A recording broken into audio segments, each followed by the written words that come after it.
কোন সন্তান যদি বাবা মার আগে মৃত্যুবরণ করে, বাবা তো সন্তানের লাশের পেছনে পেছনে যেতে পারে, বাবা সন্তানের কবরেও নামতে পারে।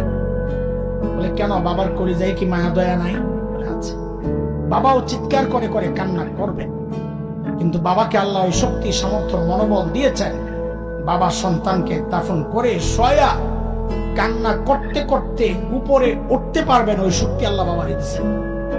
কিন্তু কোন মায়ের জন্য সন্তানের লাশের পেছনে যাওয়া চলবে না, কোন মায়ের জন্য সন্তানের কবরে নামা চলবে না। কেন?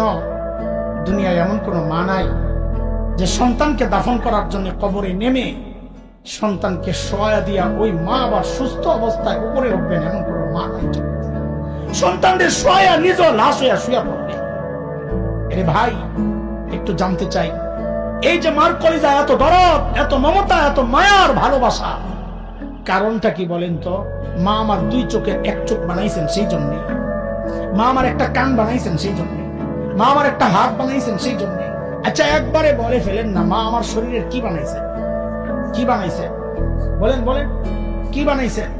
কিছুই বানান নাই, কিছুই বানান নাই। তারপরেও মার কলিজা এত দরদ, মা আমার কিচ্ছু বানান নাই, অল্প কয়দিন ভাড়াটিয়ার মতো আমার পেটে জায়গা দিছে, হওয়ার পর লালন পালন করেছেন, কিচ্ছু বানান নাই। তাতেই মার কলিজা এত দরদ আর মায়া আর মমতার ভালোবাসা, কিচ্ছু বানান নাই। তারপরেও আহ আহ তাইলে যে আল্লাহ আমার চোখ বানাইছেন, ওই আল্লাহর কত, যে আল্লাহ আমার হাত পা বানাইছেন, ওই আল্লাহর কত, যে আল্লাহ আমার এত এত নিয়ামত দিয়া বাঁচায় রাখছেন, ওই আল্লাহর কত নয়।